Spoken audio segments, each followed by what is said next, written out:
sommes tous dotés de capacités uniques et de talents innés qui ne demandent qu'à être découverts et développés. Que ce soit dans le domaine de l'art, de la science, de l'entrepreneuriat ou toute autre passion, chaque individu possède un potentiel inexploité qui ne demande qu'à être libéré. Comment pouvons-nous découvrir ce potentiel caché et le transformer en une force motrice pour le succès et l'épanouissement personnel? C'est la question à laquelle nous allons répondre aujourd'hui. Bonjour chers auditeurs et bienvenue sur la RTE 91.3 MHz pour ce nouvel épisode de Jeunesse on en parle, une émission où la jeunesse s'exprime, partage et trouve des solutions.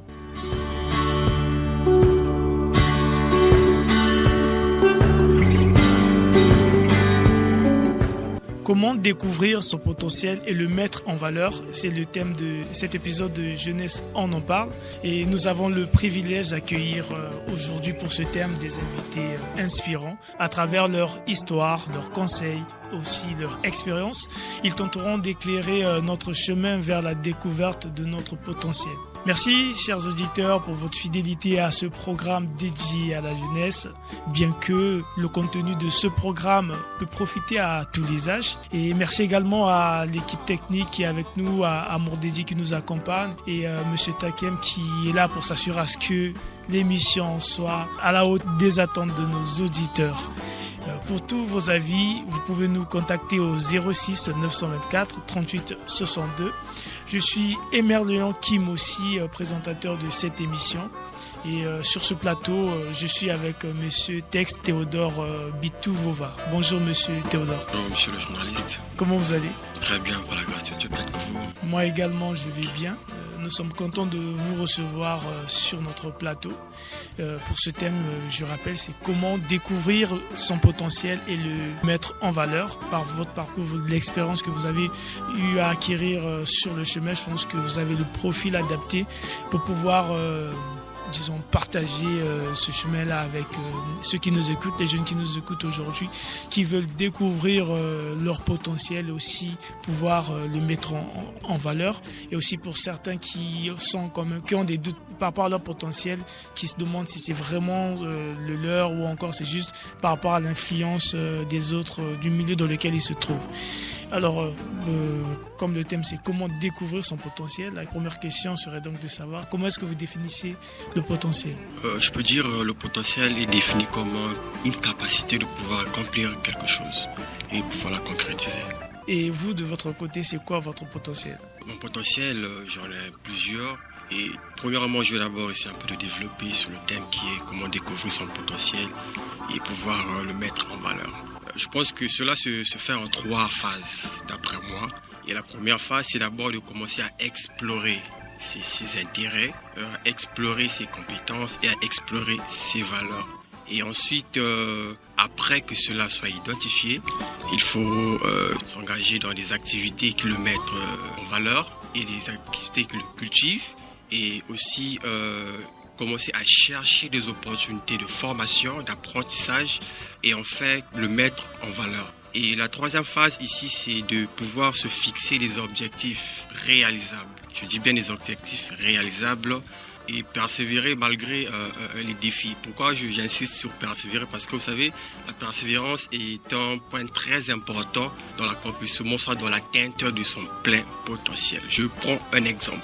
Pour quelqu'un qui identifie un potentiel en lui en l'enseignement, voyez, qu'est-ce qu'il va faire pour essayer d'accomplir les 3 phases que j'ai eu à citer pour qu'il réalise, soit qu'il concrétise sa capacité de pouvoir mettre en place tout ce qu'il veut? Il va d'abord tout simplement commencer à donner des cours particuliers dans son entourage, voyez-vous. Et après avoir passé cette étape, il va passer à la deuxième étape de pouvoir chercher des opportunités de formation. C'est-à-dire qu'il va chercher à améliorer ses capacités pédagogiques en se formant. Et enfin, après avoir passé l'étape de pouvoir se former, et il va devoir mettre en valeur ce qu'il a appris par rapport à son potentiel qu'il a eu à découvrir en lui, en cherchant des opportunités d'emploi dans les établissements scolaires, en cherchant des emplois vers des organisations éducatives. Par exemple, si je prends celui qui découvre le potentiel en écriture créative, voyez-vous, je le conseillerais premièrement d'abord de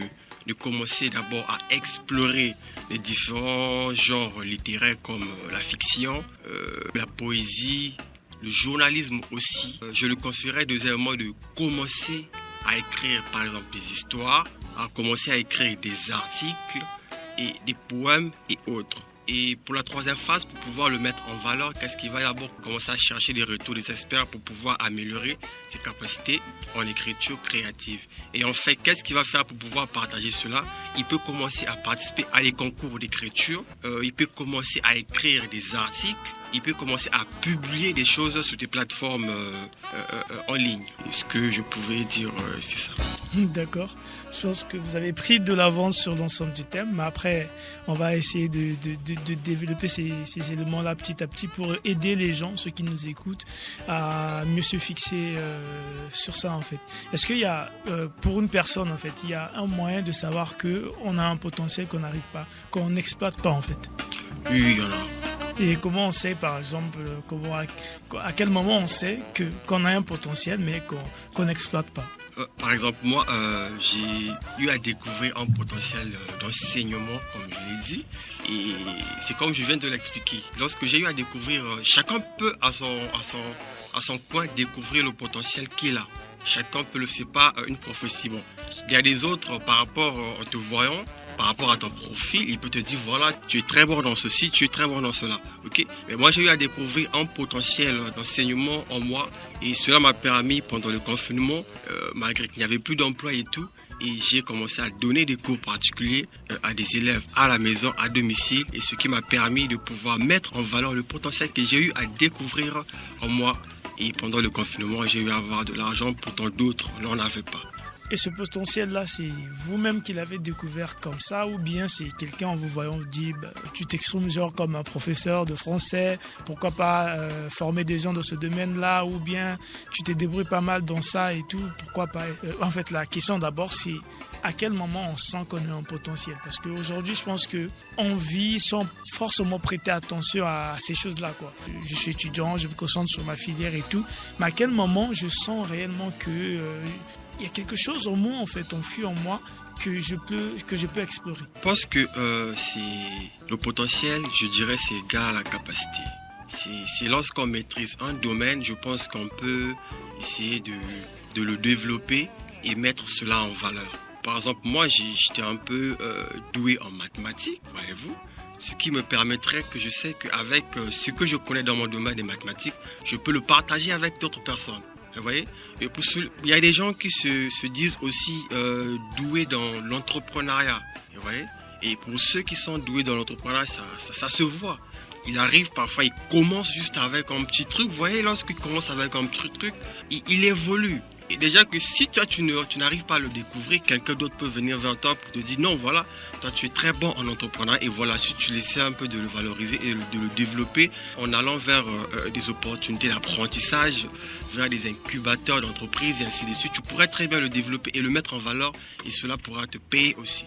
Donc ce qu'on peut retenir, disons là, c'est que pour savoir qu'on a un talent, un potentiel qu'on n'exploite pas, il y a deux cas en fait. Il y a ce cas où par exemple ce sont des gens qui nous voient par rapport à ce qu'on fait au quotidien, ils nous disent toi on voit que tu excelles. Parfois on voit des petits dans le quartier qui réparent facilement certaines choses, on dit mais tu répares bien ces choses là et on pense que tu as un potentiel dans ça.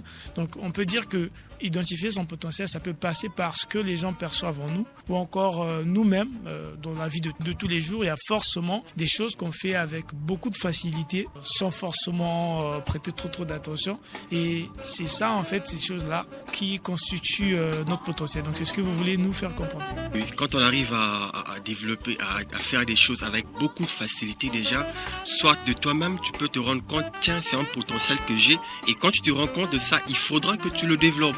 Et si toi-même tu ne te rends pas compte, quelqu'un d'autre peut te le faire savoir. Voilà, ce que tu fais avec beaucoup de facilité, c'est un potentiel que tu as. Et voilà, il faut le développer. Et je pense que le développement passe toujours par l'apprentissage. Que tu sois entrepreneur, que tu sois passionné de l'écriture, peu importe, ça passe toujours par l'apprentissage. Parce que pour un entrepreneur, tu dois passer par les incubateurs aussi, tu dois passer par les formations et ainsi de suite. Et après, ce qui te permettra de développer tes compétences entrepreneuriales et jusqu'à ce que tu vas concrétiser des idées et tout ce que tu veux. Au départ, vous avez dit que vous avez plusieurs potentiels, c'est ça. Donc, ça, ce qui veut dire que une personne peut exceller dans plusieurs domaines en fait. Oui, une personne peut exceller dans plusieurs domaines. Je peux prendre mon exemple. Il arrive, des gens me disent, voilà, tu n'en sais pas, tu ne peux pas te focaliser sur une chose, tu aimes toujours fourrer ton nez dans tout. Je réponds à ces personnes, vous savez, j'ai une formation académique en économie, voilà, vous voyez. Donc, ce qui s'agit économie, j'ai un mot à dire. Et j'ai une formation parallèle en comptabilité. Ce qui revient à dire que quand il s'agit de la comptabilité aussi, j'ai un mot à dire. Voyez-vous? Et je crée des contenus comme ça sur les réseaux sociaux pour essayer d'aider certaines personnes. Et quand je parle aussi de l'emploi, j'ai eu des formations parallèles comme ça en emploi. Et donc, je peux dire une personne peut avoir plusieurs potentiels qu'il peut découvrir et les mettre en pratique. Et les mettre en pratique, ça veut dire que, par exemple, si j'ai 10 potentiels, c'est 10 différents services, disons ça comme ça, services que je vais créer. Ou encore, il y a moyen genre de mettre ensemble tous ces potentiels-là, de les canaliser sur une seule chose en fait. Parce que je pense que par exemple, si vous me dites que vous avez des compétences en comptabilité, il y a des compétences, disons, en économie, ça tourne autour de la finance, je pense, et ça va ensemble, je crois. Oui, j'ai aussi des compétences en logistique et en ressources humaines. Parce que j'ai aussi une formation parallèle en marketing et vente, ouais.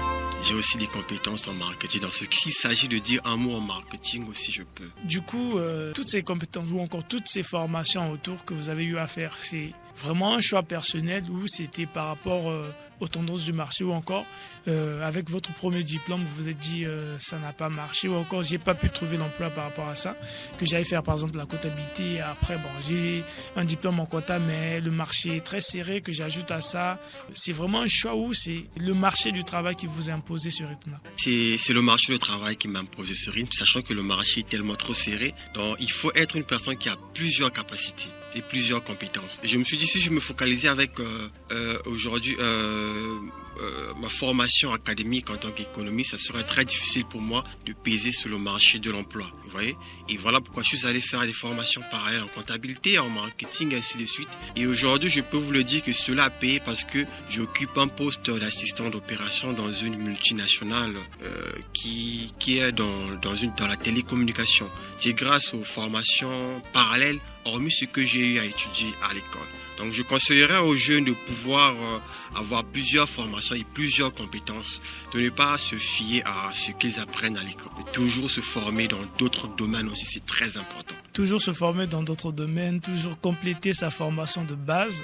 C'est très important. Je pense que la plupart des invités qu'on reçoit ici ne cessent de rappeler cela, c'est avoir cette volonté-là de toujours compléter sa formation, ne pas se limiter à ce qu'on a appris à l'école dans notre filière pour être compétitif sur le marché du travail. Et quand on va à la découverte de son potentiel, quand je veux savoir dans quoi je suis fort, dans quoi je peux exceller, quels sont les obstacles auxquels on fait souvent face? Ce sont les défis, c'est comme j'ai dit au départ, il faut persévérer parce que quand on entreprend, je vous dis que ce n'est pas facile. Ce n'est pas facile, donc il y aura toujours des défis, il y aura problème des moyens, il y a beaucoup de choses. Tu vois? Et voilà pourquoi j'ai dit il faut toujours persévérer. Et lorsqu'on persévère, c'est ce qui te ramène à l'atteinte de ton plein potentiel. Parce que les défis, il y en a énormes. On ne peut pas peut-être les étaler ici. Il y en a plein. Et donc, il faut toujours persévérer. Parce que quand tu vas voir des gens qui ont réussi, comme les Aliko Dangote, il te citera les défis qu'il a eu à surmonter. Et s'il n'avait pas persévéré, il n'allait pas peut-être arriver au niveau où il est aujourd'hui.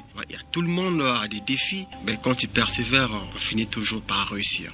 Donc, il y a ce côté où on dit aux jeunes, on demande aux jeunes, toute personne qui nous écoute, de persévérer. Okay. Parce qu'il y a toujours des défis, bien que vous n'avez pas forcément répondu exactement à la question. En donnant. Vous pouvez répéter peut-être. La question, c'est de savoir quels sont les obstacles qu'on rencontre lorsqu'on veut explorer notre potentiel. Je vais donner un exemple dans ce sens où, dans la recherche de mon potentiel, quand j'essaie de savoir dans quoi je peux excéder tout, je peux être influencé par mon ami, mon proche, mon entourage par exemple, ou influencé par le marché, les tendances du marché.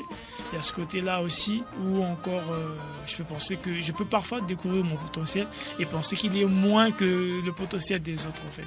Je pense que tout ça constitue en fait les obstacles, les choses auxquelles on peut s'attendre. Sauf si vous avez quelque chose d'autre à dire? On peut découvrir son potentiel et si on ne le développe pas, on ne pourra pas le mettre en valeur. Ouais. Et les obstacles, c'est comme par exemple celui qui découvre son potentiel en entrepreneuriat et il doit se former dans l'élaboration, par exemple, d'un plan d'affaires, d'une idée ou d'un produit qu'il voit dans sa communauté, il peut avoir un besoin qui n'est pas satisfait. Ouais. Et lui se dit que j'ai un potentiel en entrepreneuriat et ce que je dois faire c'est quoi? C'est de pouvoir répondre à ce besoin qui n'est pas satisfait. Mais ce n'est pas en découvrant son potentiel et directement il va répondre à ce besoin qui n'est pas satisfait dans sa communauté. Ouais.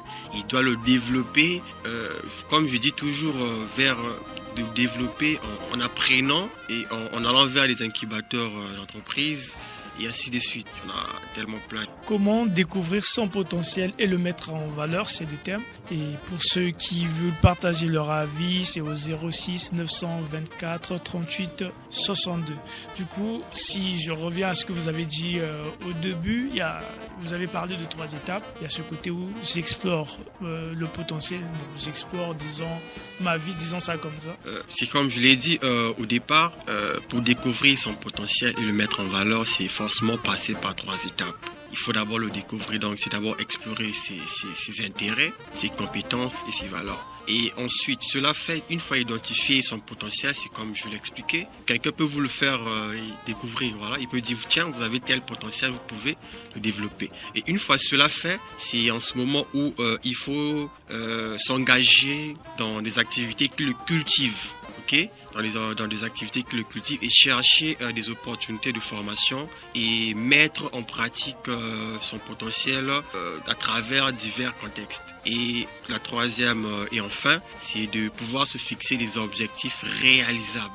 Je veux le répéter, se fixer des objectifs réalisables et persévérer malgré les défis. Pourquoi persévérer? Parce que les défis, il y en a toujours. Et si tu abandonnes, je dis, chers jeunes, chers auditeurs, tu n'atteindras pas ton objectif. Donc, si tu persévères, la persévérance, c'est l'un des points les plus importants pour l'atteinte de son plein potentiel. Et est-ce que vous pensez que tout le monde a un potentiel inné en lui? Je le confirme, tout le monde a un potentiel. Seulement qu'on n'arrive pas à le découvrir. Tout le monde a un potentiel. D'accord. Et selon vous, vous dites que tout le monde a un potentiel qui est inné, comment on fait pour pouvoir ressortir ce potentiel-là? Parce qu'aujourd'hui, on est confronté à une jeunesse qui, avec les réseaux sociaux, qui est vraiment distrait en fait. On n'est pas forcément concentré sur soi. À quel moment, comment on appelle ça? On arrive à se dire, à croire en soi pour se dire que tiens, j'ai un potentiel, je dois l'explorer. À quel moment déjà? Comme tu viens de le dire, la jeunesse est en train de se distraire et tout. On découvre un potentiel en faisant des trucs où on arrive en blaguant juste, on arrive à accomplir. Vous avez dit que la question de savoir si on avait un potentiel inné, en fait, c'est ça. Je disais, on reformule la question en disant, qu'est-ce que vous pouvez dire à ceux qui ne croient pas en eux, en fait, qui ont encore des doutes sur leur personne? Tout le monde doit croire en lui et il a un potentiel. Quand Dieu envoie quelqu'un sur terre, c'est pour que tu ne sois pas un vaurien, ok? C'est pour que tu serves à quelque chose. Par exemple, un enfant qui tout le temps s'amuse en construisant, en faisant des maisons, vous voyez, c'est déjà un potentiel qui est en lui. Et si quelqu'un arrive à bien orienter cet enfant, et quand l'enfant atteint un âge de maturité, on peut faire savoir à l'enfant, voilà, tu as un potentiel de ceci, parce que tu étais gamin, voilà ce que tu étais en train de faire. Et si on arrive à orienter l'enfant, on peut dire à l'enfant, va faire la maçonnerie, ou fais le bâtiment, voilà. D'accord. Il y a donc Loïc Da Silva qui nous a rejoint sur le plateau. Bonjour Loïc. Bonjour. Comment tu vas? Ça va, merci. Et toi? Moi également, ça va. On est content de te recevoir sur le plateau. Bien que c'est pas facile de t'avoir avec tous les programmes chargés que tu as, avec toutes tes occupations. Merci beaucoup pour cet honneur. Le thème, c'est donc comment découvrir son potentiel et le mettre en valeur. Et c'est vrai que tu n'étais pas avec nous depuis le début, mais on va essayer de prendre ton avis pour savoir, toi, comment est-ce que tu définis le potentiel. Déjà, merci pour la parole. Comme tu as dit, je n'étais pas là depuis le début. J'espère que ce que je dirai sera des complémentarités par rapport à ce qui vient déjà d'être dit ici en ce lieu. Et pour moi, s'il faut définir le potentiel, je dirais tout simplement que c'est une capacité. Parce que nous, on a comme capacité à faire quelque chose. Voilà, à exercer un travail donné ou à faire quoi que ce soit ici sur Terre. Est-ce que toi, tu as déjà découvert ton potentiel? Ouais, la réalité est que chaque jour, on découvre un potentiel en nous. Et j'ai eu à découvrir quelques potentiels en moi que je suis actuellement en train de mettre en valeur. D'accord, et c'est quoi ton potentiel ou tes potentiels? Ok, déjà pour commencer, ça date de 2011, si je ne me trompe pas. J'ai eu à me poser des questions, en réalité à m'auto-évaluer, afin de savoir qu'est-ce que j'étais capable de faire, qu'est-ce que je pouvais faire et quelles a été mes capacités, quoi. Et j'ai eu une conclusion, c'est que je pouvais à cette époque créer des comptes Facebook aux gens. C'est un potentiel que j'avais, bien que j'ai su que c'était un potentiel bien après. Mais c'est arrivé parce que je me suis auto-évalué. Et quand j'ai découvert que je pouvais créer des comptes Facebook aux gens, j'ai commencé à trouver un moyen de mettre ça en valeur, quoi, de faire en sorte que ça soit utilisé par la société. Donc mon potentiel, mes capacités soient utilisées par la société. J'ai commencé à visiter des maisons, si je peux le dire dans ce sens-là, voir des frères qui étaient dans le quartier, des grands frères que tenez, il y a une plateforme qui vient de se créer qui est Facebook. Est-ce que tu as déjà un compte? Non, j'ai pas un compte, je crée, je l'explique. J'ai eu une possibilité de mettre ça en valeur, bien qu'à l'époque ça ne me payait pas parce que je ne savais pas aussi derrière que c'était un métier. Mais du moins c'est un potentiel que j'ai eu à découvrir et à commencer à le mettre en valeur. Et juste récemment, l'année passée, j'ai découvert un potentiel, bien que les gens me le disaient déjà, mais je prêtais pas attention. C'était une facilité à parler en public. Je me suis toujours posé une question, comment je fais pour ne pas avoir un tract lorsque je parle devant des gens? Parce que j'entends beaucoup de gens dire que non, tu trembles, là où il y a beaucoup de gens, tu es tout le temps en train de trembler. Mais récemment, l'année passée, j'ai découvert ce potentiel. Je me suis dit, tiens, si j'ai une facilité de parler en public, ça veut dire que j'ai une facilité de présider des cérémonies. Et je l'ai mis en valeur en présidant pour la première fois un concert d'un frère. Voilà, donc du coup, tu rejoins le club de monsieur Théodore qui disait qu'on peut avoir plusieurs potentiels, parce qu'après on a l'impression qu'on peut qu'avoir un potentiel, le développer, mais on peut avoir plusieurs potentiels et aussi continuer à vivre quand même une vie équilibrée en fait. Et je posais justement la question à monsieur Théodore quand je suis arrivé de savoir qu'est-ce qu'on peut dire à ces jeunes qui ne croient pas en eux, qui pensent que genre les autres sont toujours plus meilleurs qu'eux, ce que font les autres, c'est toujours bien, ce qu'on fait, c'est pas forcément ça en fait. Ouais, en réalité, c'est vrai, il y aura toujours des gens meilleurs que nous. Sur cette terre, nous, on sera meilleurs que certaines personnes, il y aura aussi d'autres personnes qui seront meilleures que nous. Mais le plus important n'est pas de se dire que, tiens, la personne est meilleure que moi, que je reste stagné, que je n'avance pas, ou que je reste chez soi. Non, c'est vrai que la personne est meilleure que moi, mais moi, je peux faire au mieux, non pas avec un objectif pour le dépasser, mais avec un objectif pour me démarquer. Et cela me permettra justement de mettre en valeur mon potentiel que j'ai. On est plusieurs aujourd'hui qu'on exerce le métier de community management, de social media management. Mais parmi toutes ces personnes-là, il n'est pas forcément dit que Loïc, c'est le meilleur, par exemple. Mais le plus important, c'est que Loïc, lui, il fait de son mieux pour ressortir la meilleure version de lui, pour toujours être en compétitivité. C'est bien ça? Ok. Donc, je continue à me mettre en valeur. Je me limite pas. Je me dis pas que, tiens, les autres sont là, ils sont meilleurs. Donc, à tous ces jeunes qui sont là, qui exercent un métier quelconque, qui se dit que, voilà, l'autre est meilleur que moi, je recule. Non. Moi, mon conseil est de continuer à foncer, de continuer à avancer et surtout à sortir de sa zone de confort. Aujourd'hui, on reste dans une bulle parce qu'on ne veut pas sortir de sa zone de confort. On ne fait pas un développement personnel, je veux dire. Donc, à ces jeunes-là de continuer à avancer. D'accord. Donc du coup, la guerre, c'est pas contre les autres, on va à la découverte de soi. Donc ce qu'on doit faire, c'est s'asseoir, comme a dit monsieur Loïc Da Silva et aussi monsieur Théodore, explorer en fait ce qu'on fait aujourd'hui. Donc, parce que la question c'est comment découvrir son potentiel. Et donc je pense que à vous entendre, la première étape c'est de l'exploration, dans ce sens où j'essaie de faire le point sur moi-même. Qu'est-ce que je fais de bien déjà là? Qu'est-ce que les gens déjà voient en moi souvent? Par exemple, monsieur Loïc, tu as dit qu'il y a des gens qui disaient déjà derrière, qui te disaient que tu as cette facilité là, mais que toi forcément toi-même tu te dis, parce qu'il y a des choses au quotidien qu'on fait avec moins d'efforts et pour nous ça passe pour des choses un peu insignifiantes en fait, alors que il y a beaucoup de gens, par exemple, j'ai cette facilité de parler, il y a beaucoup de gens qui n'osent pas, qui ont beaucoup de choses à dire, qui ont beaucoup de choses à partager aux gens, mais qui n'ont pas cette capacité-là de pouvoir s'exprimer. Alors c'est un grand potentiel.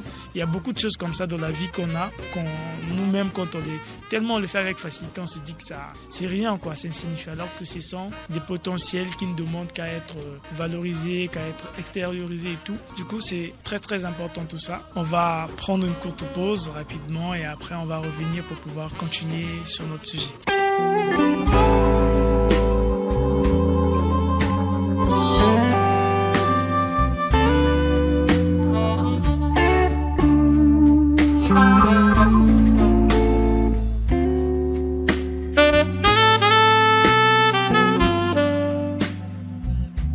Son potentiel et le mettre en valeur. C'est le thème de cet épisode de Jeunesse On en parle et je suis sur le plateau avec monsieur Théodore et monsieur Loïc Da Silva. Pour vos avis, c'est sur le 06 924 38 62. La première étape consistait donc à explorer son potentiel, explorer tout ce qu'on fait déjà au quotidien, explorer sa vie, des choses dans lesquelles on dit qu'on est bon, des choses, voir les choses qu'on fait avec facilité, explorer toutes ces choses-là et faire un point dessus. Après, monsieur Théodore a évoqué ce point où ça suffisait pas de découvrir le potentiel, d'identifier les potentiels. Il était aussi important de pouvoir, se former, disons ça comme ça, pouvoir développer ces compétences-là. Est-ce que tu partages cet avis, Loïc ? Bien sûr, parce qu'aujourd'hui, tout domaine évolue.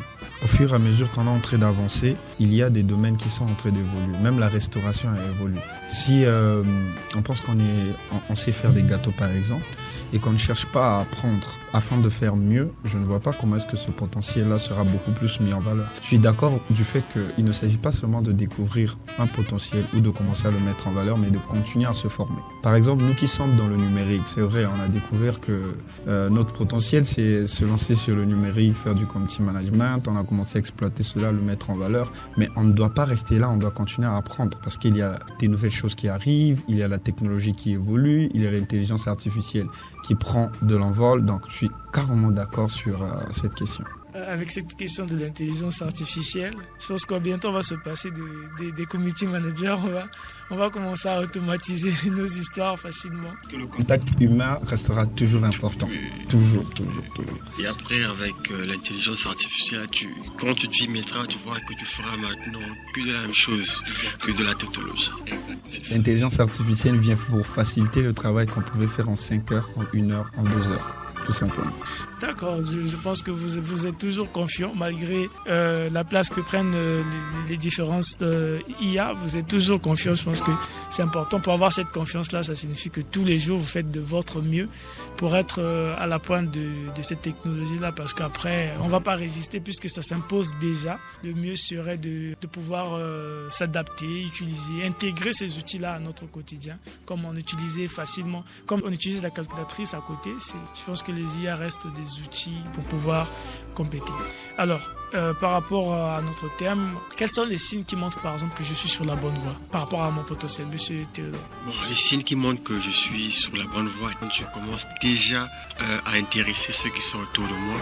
Si ils sont en train de me féliciter, apprécier ce que je fais, je pense que je peux aller de là et continuer toujours à développer cela et à mettre cela en valeur. Déjà que si ceux qui sont proches de moi sont en train d'apprécier, de me féliciter, je pense que je suis sur la bonne voie. Ça veut dire que si je découvre un potentiel en moi, par exemple, on a parlé du fait de parler en public et tout de suite quand j'essaie que les amis autour me disent que ça marche pas, ça veut dire que non, je suis pas sur la bonne voie. Non, c'est comme on l'a dit monsieur Loïc, les gens le disaient qu'il tremblait et tout. Et quand il a fait le premier pas, je pense que les gens apprécient. Et il s'est dit au fond de lui que je suis sur la bonne voie et il a continué. D'accord. Je pense qu'il a continué.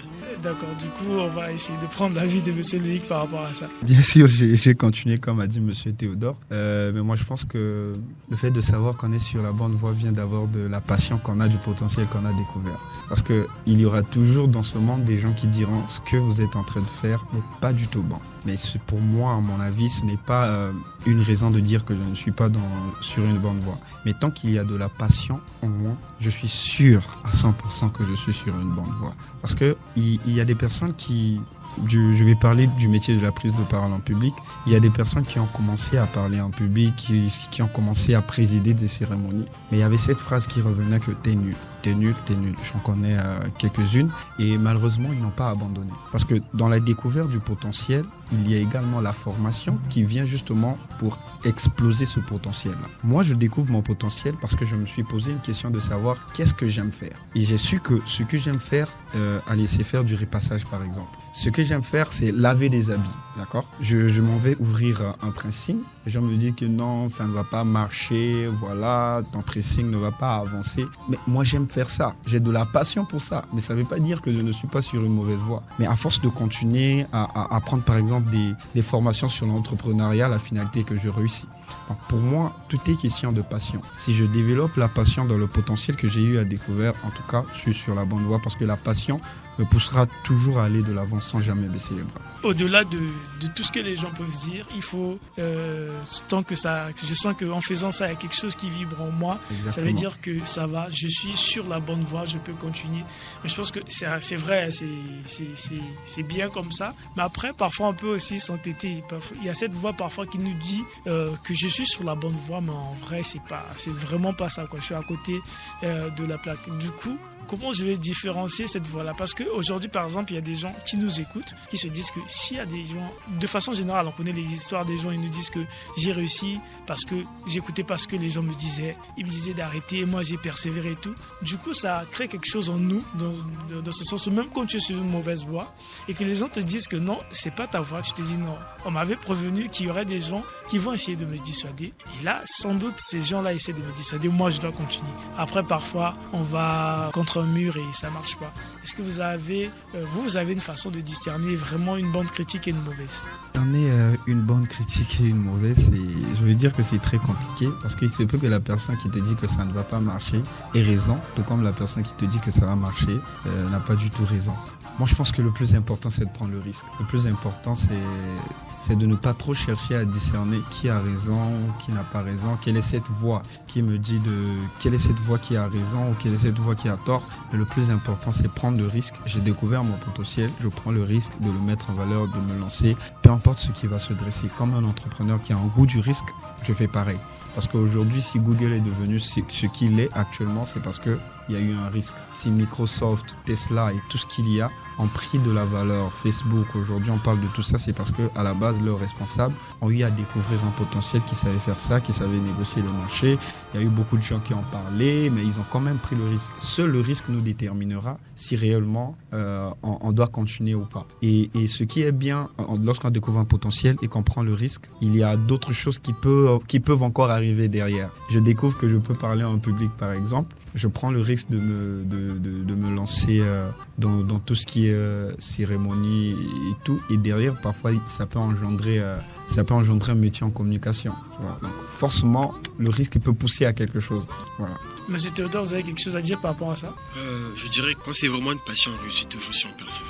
J'ai aussi aimé ce que tu as dit pour chuter Loïc, dans ce sens où quand on fait une chose, on ne doit pas forcément se demander quelle voie a raison, quelle voie qui a tort, parce que à la fin, on peut commencer dans un domaine et puis à la fin découvrir sa vraie passion sur ce chemin d'erreur là en fait. Sur ce chemin, on se disait que c'est une erreur, j'ai fait un mauvais choix là, mais en essayant, ça fait que cette lutte là de résistance de tous les jours fait qu'on développe une certaine capacité et on se dit tiens, finalement, je crois que la bonne voie que je voulais suivre, c'est celle-là. Ou encore sur ce chemin-là de test, on a peut-être rencontré quelqu'un, un mentor qui nous aide finalement à aller vers notre voie et tout.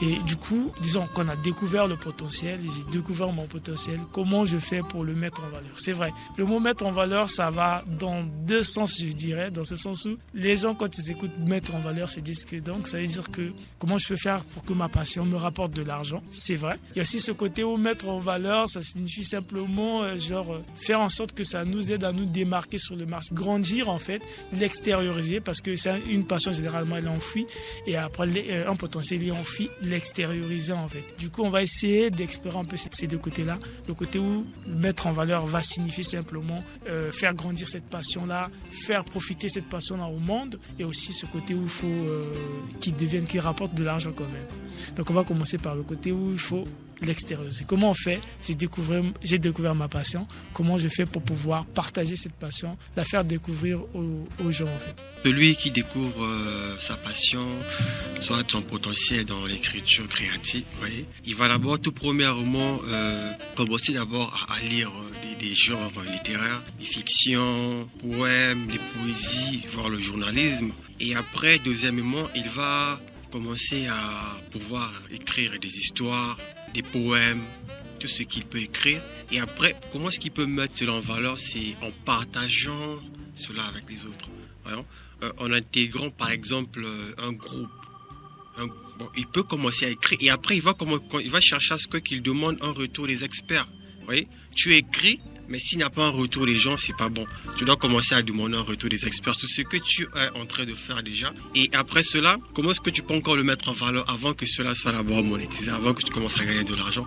Tu peux participer à des concours d'écriture, vous voyez, en partageant ces genres de choses d'abord sur les plateformes en ligne. Et je pense qu'après cela, tu peux le mettre en valeur. D'accord. Et Daciva, tu as quelque chose à dire, à ajouter sur le côté d'abord, mettre en valeur, pas dans le sens du côté financier, mais de l'extérioriser le potentiel. J'ai trouvé mon potentiel, je vais l'extérioriser. Après, quand extérioriser, ça demande aussi du courage. Je ne sais pas si ça peut t'aider dans ta réponse, parce que cette transition-là, j'ai découvert que je peux faire ceci, même que je peux écrire, mais aller au niveau où j'écris et accepter le fait que les gens vont lire et critiquer, cette transition-là, il y a beaucoup de choses qui se passent là-dedans. Comment est-ce qu'on peut aider les jeunes dans ce sens-là? Ok, à mon avis, déjà, je pense que dans les deux sens ne peut être dissociés. Pourquoi je le dis? Parce que quand je mets en valeur une compétence juste dans le but de l'extérioriser, les conséquences est qu'il y aura un retour financier. Parce que je ne peux pas, même si je pense pas à l'argent dès le départ, mais dès que je vais mettre en valeur, il y aura des propositions qui viendront. Je m'explique. Je connais un créateur de contenu, que je ne vais pas citer le nom, qui est sur TikTok. Il a commencé à la base juste pour du fun. Parce qu'il a découvert le réseau social, il a eu de la passion pour TikTok, il s'est lancé. Et lorsqu'il se lance par passion, un bon jour, on l'appelle pour dire, tiens, on a une campagne avec un réseau de téléphonie mobile ici. On a vraiment besoin que, vu que tu as une grande communauté sur TikTok, que tu mettes en valeur nos produits. Il a gagné de l'argent. Donc, à mon sens, dissocier ces deux éléments sera très compliqué. Parce que peu importe qu'on se lance par passion ou pour gagner de l'argent, forcément, ils seront unis ensemble, forcément. Même si à la base, on s'est lancé pour gagner de l'argent, ça créera une passion. Même si on s'est lancé par passion, ça créera des fonds. Ça générera des fonds. D'accord. Du coup, qu'est-ce que tu peux dire sur ce passage-là? Par rapport à ton expérience, par exemple, tu nous as parlé de ce que tu as découvert sur la prise de parole, mais tu as aussi dit que les gens disaient que tu tremblais, si je ne me trompe pas. Mais comment tu as fait étant conscient que tu trembles, tu as osé faire ce... Comment ça s'est passé au milieu? Qu'est-ce qui s'est passé? Ouais, c'est juste que j'avais confiance en moi. C'est vrai que ce que les gens sont en train de parler, mais moi je pense que le plus important c'est moi. Je me dis que tant que je ne me lance pas, j'y arriverai pas. Le plus important c'est de me lancer, de faire des erreurs, de continuer à apprendre. C'est vrai qu'il y a des personnes qui sont nées avec des compétences. Ce sont des personnes qui sont nées déjà et qui savent déjà faire certaines choses. Mais je pense bien que même pour ces personnes-là, le fait de se lancer et de continuer à apprendre sera toujours important. Oui, on dit que je tremble. Oui, on dit que voilà, toi tu te lances alors que tu n'es pas encore prêt. Mais si je ne me lance pas, comment pourrais-je apprendre de mes erreurs? Donc ce passage-là est arrivé parce que j'ai eu confiance en moi, tout d'abord. J'ai eu du courage. J'ai suivi également beaucoup de tutos. Voilà, c'est ce qui a permis à ce que je me lance. Bien qu'actuellement, je ne fais pas totalement de ça du genre un métier à plein temps. Parce que je me dis oui, j'ai fait le premier pas, le deuxième pas, le troisième pas. J'ai compris mes erreurs, c'est maintenant le temps d'apprendre. Parce qu'on l'a dit au tout début, il ne suffit pas seulement de mettre en valeur, mais aussi d'apprendre. J'ai mis en valeur et je continue à apprendre. Voilà. L'apprentissage continu, c'est ça le mot-clé. Et exactement. Avoir confiance en soi, c'est très très important lorsque on veut se lancer, parce qu'il y a des gens qui peuvent nous dissuader. Et à ce côté-là aussi, quand on veut commencer, on regarde surtout d'abord ceux qui excellent dans le domaine déjà. Et quand on revoit ceux qui sont devenus, ça fait peur en fait. Du coup, pendant que j'en parle, je crois qu'il y a ce piège-là qui fait qu'on se compare à la version d'une personne aujourd'hui. En fait, on voit des grands monsieur à la télé, par exemple, si on voit Dangote aujourd'hui, ça fait peur. Mais tu vois pas le Dangote du début, quoi. Aujourd'hui, tu te compares à lui. Aujourd'hui, tu te dis, c'est un homme qui a des milliards, je peux pas être comme lui.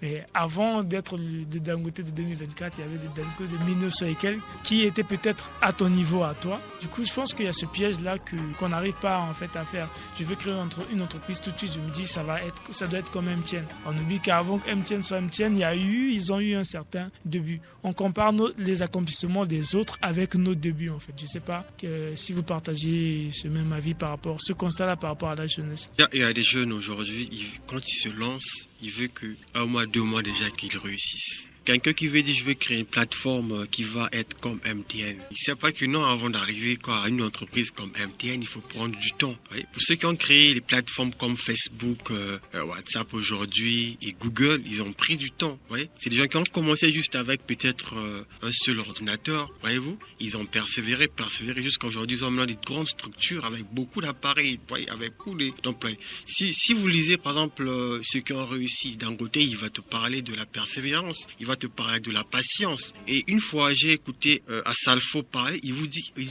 clairement qu'aujourd'hui les jeunes ne sont plus patients. Il veut à tout prix, lorsqu'il se lance dans un truc, il veut à tout prix gagner et à tout prix réussir. Et voilà pourquoi nous chutons, et parce que nous ne persévérons pas. Luc, tu as quelque chose à dire par rapport à ça? Déjà, ce piège est très courant dans la jeunesse d'aujourd'hui. Et moi, je pense que la raison principale, c'est le luxe ou encore l'envie d'avoir de l'argent très rapidement. Ces personnes-là qui aujourd'hui sont des grands hommes, qui aujourd'hui ont généré beaucoup de milliards, ils ont commencé, non pas avec comme objectif de devenir rentable en quelques temps, mais comme objectif de mettre en valeur déjà ce qu'ils avaient et de servir la communauté.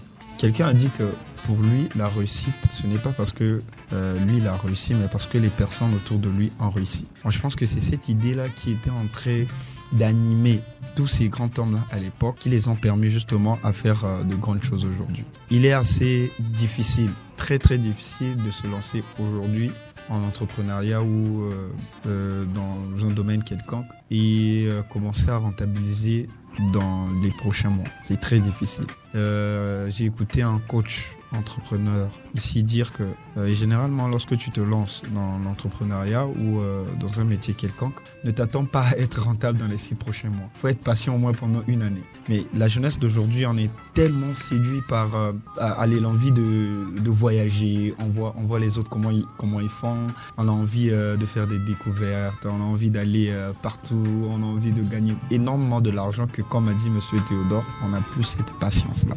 Or, c'est la patience qui détermine réellement le lendemain de ce que nous faisons. On se lance en télé-réalité, on se lance en entrepreneuriat, on se lance en community management, peu importe le métier, tant qu'on n'est pas patient, on ne réussira pas, on abandonnera. Je pense que c'est aussi vous, les community managers, qui miroitez les jeunes, ces genres de choses-là. Vous communiquez sur des pages et vous dites des choses comme si c'était facile, c'est comme si ça s'est fait en 1 jour, en 2 jours. Ça fait que c'est surtout sur l'influence des réseaux en fait. Donc on doit s'en prendre à vous qui gérez les différents réseaux. Le thème c'était donc comment découvrir son potentiel et le mettre en valeur. Je vais prendre vos avis au moins 1 minute. Genre là, Monsieur Théodore, vous êtes pas en face d'un jeune qui est à ses débuts, qui est perdu, qui se demande qu'est-ce que je vais faire de ma vie, qui se dit que je suis pas assez bon, qui n'a pas assez confiance en lui. Qu'est-ce que vous pouvez lui dire pour pouvoir lui redonner espoir et l'aider à reprendre espoir et croire en lui et peut-être demain à faire le premier pas? D'accord. Je vais faire simple. Une fois, j'étais en train de converser avec mon oncle. Il m'a demandé qu'est-ce que tu fais. Avant, à l'époque, je lui ai dit non, tonton, je fais rien. Il m'a dit, tu sais, aujourd'hui, il y a un métier qui est en train de prendre de l'ampleur. de monter les vidéos surveillance. Tu peux aller sur YouTube et suivre des tutos sans peut-être aller se former quelque part. Tu peux déjà commencer à pouvoir monter des vidéos surveillance dans des boutiques. Tu peux déjà solliciter ou soit de temps tu peux commencer à tester comment le faire en suivant les tutos. C'est possible. Vous voyez, pour un jeune, je peux aussi le conseiller ainsi. Qu'il aille sur YouTube, il trouvera des tutos. Il y a des gens qui se lancent aujourd'hui dans le design tout simplement en allant sur YouTube, en suivant des coachs qui font des vidéos, comment concevoir une affiche, comment concevoir des logos et tout. Et quand tu vas, tu persévères, tu apprends vidéo par vidéo et je pense qu'en pratiquant aussi, tu seras vraiment un as en infographie. On connaît plusieurs, ceux qui sont aujourd'hui des infographes, qui ont commencé juste à suivre des tutos sur YouTube. J'en connais plusieurs. Et Sylvain, toi de ton côté, pareil, hein, tu es face à un jeune qui se sent perdu. Qu'est-ce que tu peux lui dire par rapport à ton expérience? Ok, moi, principalement, je dirais deux choses. La première chose, j'ai déjà eu à dire, sortir de sa zone de confort. La deuxième des choses, c'est veiller à son entourage. Vous savez, souvent, on ne réussit pas aussi dans la vie à cause de notre entourage.